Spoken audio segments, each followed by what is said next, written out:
Hi ಸ್ನೇಹಿತರೆ, ಸ್ಪರ್ಧಾ ಕ್ರಿಯೇಷನ್ಗೆ ಸ್ವಾಗತ.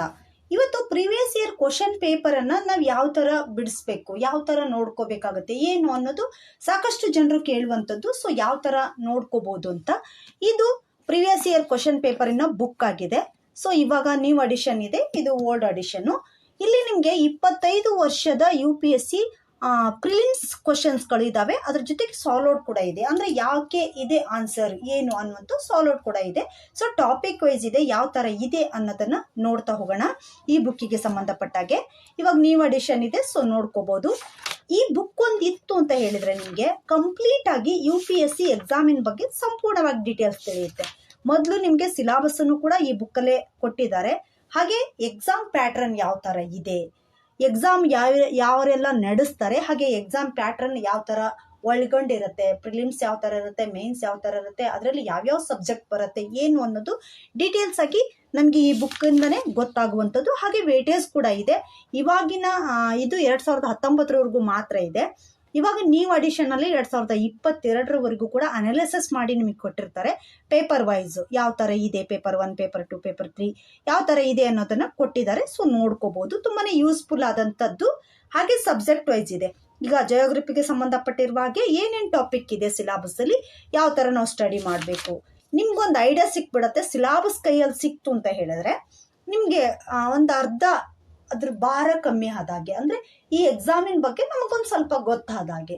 ಸಿಲಾಬಸ್ ಗೊತ್ತಿರಬೇಕು. ನೆಕ್ಸ್ಟ್ ಸೋರ್ಸಸ್ಸಿಗೆ ಸಂಬಂಧಪಟ್ಟಾಗೆ ಯಾವೆಲ್ಲ ಓದಬೇಕು ಅಂತ ವಿಡಿಯೋ ಕೂಡ ಇದೆ. ನೆಕ್ಸ್ಟ್ ವಿಡಿಯೋದಲ್ಲಿ ಬೇಕಾದರೆ ಶಾರ್ಟ್ ಆಗಿ ನಾನು ನಿಮಗೆ ಹೇಳ್ತೀನಿ.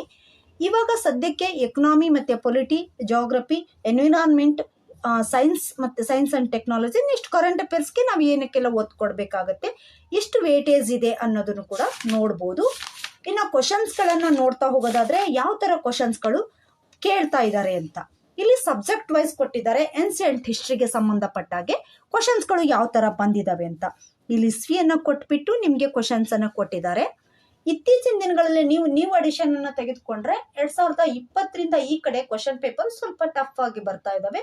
ಯಾವ ಥರ ಕ್ವಶನ್ಸ್ ಕೇಳಿದ್ದಾರೆ ಅಂತ ನಿಮಗೆ ಒಂದು ಐಡಿಯಾ ಸಿಗತ್ತೆ. ಸೊ ಹಾಗಾಗಿ ಇವಾಗಿನ ಅಡಿಷನ್ ಬುಕ್ಕನ್ನು ನೀವು ತೆಗೆದುಕೊಳ್ಳಿ. 2022ರ ಕ್ವಶನ್ ಪೇಪರ್ ಇರುವಂಥದ್ದನ್ನು ನೋಡಿಬಿಟ್ಟು ತಗೊಳ್ಳಿ. ಈಗ ನೆಕ್ಸ್ಟ್ ಏನಕ್ಕೆ ತುಂಬಾನೇ ಯೂಸ್ಫುಲ್ ಅಂತ ಹೇಳಿದ್ರೆ, ಈಗ ಸಬ್ಜೆಕ್ಟ್ ವೈಸು ನಮಗೆ ಕೊಡ್ತಾ ಹೋಗಿದ್ದಾರೆ. ಈಗ ಫಾರ್ ಎಕ್ಸಾಂಪಲ್ ಆಗಿ ಏನ್ಸಿಯಂಟ್ ಹಿಸ್ಟ್ರಿಗೆ ಸಂಬಂಧಪಟ್ಟಾಗೆ ಡೀಟೇಲ್ಸ್ ಹಾಕಿ ಕೊಟ್ಟಿದ್ದಾರೆ. ಕ್ವಶನ್ಸ್ಗಳನ್ನು ಯಾವ ಥರ ಕೇಳಿದ್ದಾರೆ ಅನ್ನುವಂಥದ್ದು ಇಸ್ವಿ ವೈಸ್ ಕೊಡ್ತಾ ಹೋಗಿದ್ದಾರೆ. ಈ ಥರ ಸಬ್ಜೆಕ್ಟ್ ವೈಸ್ ಇರೋದ್ರಿಂದ ನಮಗೆ ತುಂಬಾನೇ ಹೆಲ್ಪ್ ಆಗುತ್ತೆ ಸ್ಟಡಿ ಮಾಡುವಾಗ. ಏನ್ಸಿಯಂಟ್ ಹಿಸ್ಟ್ರಿಯನ್ನು ನಾವು ಹಿಸ್ಟ್ರಿ ಅಂದ ತಕ್ಷಣ ಎಲ್ಲ ಬುಕ್ಕು ಒಟ್ಟಿಗೆ ಓದಲ್ಲ. ಏನ್ಸಿಯಂಟ್ ಬೇರೆ, ಮಿಡವೆಲ್ ಬೇರೆ, ಮಾಡರ್ನ್ ಬೇರೆ, ಈ ಥರ ಓದ್ತಾ ಹೋಗ್ತೀವಿ. ಏನ್ಸಿಯಂಟ್ ಹಿಸ್ಟ್ರಿಗೆ ಸಂಬಂಧಪಟ್ಟಿರುವಾಗೆ ಕ್ವಶನ್ಸ್ಗಳು ಒಂದೇ ಕಡೆ ಇರೋದ್ರಿಂದ ಆ ಸಬ್ಜೆಕ್ಟನ್ನು ಓದಿ ಆದ ನಂತರ ನಮಗೆ ಬಿಡಿಸ್ಲಿಕ್ಕೆ ತುಂಬಾನೇ ಹೆಲ್ಪ್ ಆಗುತ್ತೆ. ಅಂದರೆ ಯಾವ ಥರ ಕ್ವಶನ್ ಕೇಳಿದ್ದಾರೆ, ಯಾವ ಥರ ಕ್ವಶನ್ಸ್ ಕೇಳಬಹುದು ಅನ್ನುವಂಥ ಅನಾಲಿಸಿಸ್ ಮಾಡಲಿಕ್ಕೆ ತುಂಬಾನೇ ಹೆಲ್ಪ್ ಆಗುವಂಥದ್ದು. ಇದಕ್ಕೆ ಇದು ತುಂಬಾನೇ ಹೆಲ್ಪ್ ಆಗುತ್ತೆ. ಇಲ್ಲಿ ಈ ಕ್ವಶನ್ಗೆ ಸಂಬಂಧಪಟ್ಟ ಹಾಗೆ ನಮಗೆ ಸೊಲ್ಯೂಷನ್ ಕೂಡ ಕೊಟ್ಟಿದ್ದಾರೆ. ಯಾಕೆ ಅದೇ ಆನ್ಸರ್ ರೈಟು, ಯಾಕೆ ಅನ್ನುವಂಥ ಸೊಲ್ಯೂಷನ್ಸ್ ಕೂಡ ಕೊಟ್ಟಿದ್ದಾರೆ. ಸೇಮು ಎಲ್ಲ ಸಬ್ಜೆಕ್ಟಿಗೂ ಕೂಡ ಅಷ್ಟೇ ಸಂಬಂಧಪಟ್ಟಾಗೆ ಒಂದೊಂದೇ ಸಬ್ಜೆಕ್ಟು. ಇನ್ನು ಮಿಡವೆಲ್ ಹಿಸ್ಟ್ರಿಗೆ ಸಂಬಂಧಪಟ್ಟಾಗೆ ಕ್ವಶನ್ಸ್ಗಳು ಬಂದಿದ್ದಾವೆ. ಮಿಡವೆಲ್ ಹಿಸ್ಟ್ರಿಯಲ್ಲಿ ಕೂಡ ಅಷ್ಟೇ ಕ್ವಶನ್ಸ್ಗಳನ್ನು ನೋಡ್ಕೋಬೇಕು. ನೀವು ಯಾವ ಟಾಪಿಕನ್ನು ಓದ್ತೀರಾ ಅಥವಾ ಯಾವ ಟಾಪಿಕ್ ಓದಿ ಆದ ನಂತರ ಕ್ವಶನ್ಸ್ ಬಂದಿದೆಯಾ ಇಲ್ವಾ ಅಂತ ಒಂದೇ ಕಡೆ ಕ್ವಶನ್ಸ್ಗಳು ಇರೋದ್ರಿಂದ ಸಬ್ಜೆಕ್ಟ್ ವೈಸ್ ಒಂದು ಕಡೆ ಇರೋದ್ರಿಂದ ತುಂಬ. ನೆಕ್ಸ್ಟ್ ಸೊಲ್ಯೂಷನ್ಸ್ ಇದೆ. Modern history, Indian national movement ಬಗ್ಗೆ ಕ್ವಶನ್ಸ್ಗಳು, ಅದು ಆ ಸಬ್ಜೆಕ್ಟನ್ನು ಓದಿದ ತಕ್ಷಣ ನೋಡ್ಬೋದು.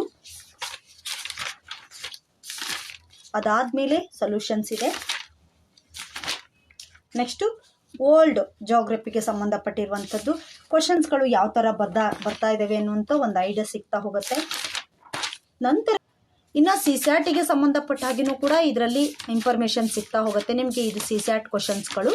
ಈ CSATಲ್ಲಿರುವಂಥ ಕ್ವಶನ್ಸ್ಗಳನ್ನು ನೀವು ಬಿಡಿಸ್ತಾ ಹೋದ್ರಿಂದ ಇಲ್ಲೇ ಸೊಲ್ಯೂಷನ್ ಇರೋದ್ರಿಂದ ನೀವೇನು ಮಿಸ್ಟೇಕ್ಸ್ ಮಾಡ್ತಾ ಇದ್ದೀರಾ ಅನ್ನುವಂಥದ್ದು ಕೂಡ ನಿಮ್ಗೆ ಐಡಿಯಾ ಸಿಗ್ತಾ ಹೋಗುತ್ತೆ. ಕ್ವಶನನ್ನು ಬಿಡಿಸ್ಬಿಟ್ಟು ಈ CSAT ನಿಮಗೆ ತುಂಬಾ ಹೆಲ್ಪ್ ಆಗುವಂಥದ್ದು ಎಲ್ಲ ಎಕ್ಸಾಮ್ಗೂ ಕೂಡ, ಬ್ಯಾಂಕ್ ಎಕ್ಸಾಮ್ಗಾಗಿರ್ಬೋದು, SSC ಎಕ್ಸಾಮ್ಗಾಗಿರ್ಬೋದು, ನೆಕ್ಸ್ಟ್ UPSC ಎಕ್ಸಾಮ್ ಎಲ್ಲದಕ್ಕೂ ಕೂಡ ಇದೆ.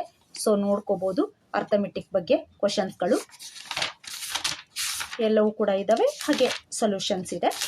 ನೆಕ್ಸ್ಟು ಜಾಮಿಟ್ರಿ ಬಗ್ಗೆ ಕ್ವಶನ್ಸ್ಗಳು, ಜನರಲ್ ಇಂಗ್ಲೀಷ್ ಬಗ್ಗೆ ಕ್ವಶನ್ಗಳಿದ್ದಾವೆ. ಅಂದರೆ CSAT ಪೂರ್ತಿ ಪೇಪರು ನಿಮಗೆ ಕವರ್ ಆಗಿದೆ. ಸೊ ಇದು ನಿಮಗೆ ಎಲ್ಲ ಎಕ್ಸಾಮ್ಗೂ ಕೂಡ ಹೆಲ್ಪ್ ಆಗುತ್ತೆ. ಸೊ ಹಾಗಾಗಿ ಈ ಬುಕ್ಕನ್ನು ನೀವು ಪರ್ಚೇಸ್ ಮಾಡ್ಕೊಳ್ಳೋದು ಬೆಟರ್. ನೀವೇನಾದರೂ UPSC ಪ್ರಿಪೇರ್ ಆಗ್ತಾ ಇದ್ದೀರಾ ಅಂತಂದರೆ ಈ ಬುಕ್ಕು ಮಸ್ಟ್ ಆ್ಯಂಡ್ ಶುಡ್ ಆಗಿ ನಿಮ್ಮ ಹತ್ರ ಇರಲೇಬೇಕು. ಇದು ಫಸ್ಟ್ ನೀವು ಮಾಡಲೇಬೇಕಾಗಿರುವಂಥ ಕೆಲಸ. ಅಂದರೆ ಬೇಸಿಕ್ ಆಗಿ ಓದುವಾಗಲೇ ನಿಮಗೆ ತುಂಬಾ ಹೆಲ್ಪ್ ಆಗುವಂಥ ಬುಕ್ ಅಂತ ಹೇಳ್ಬೋದು. ಓಕೆನಾ? ಆಲ್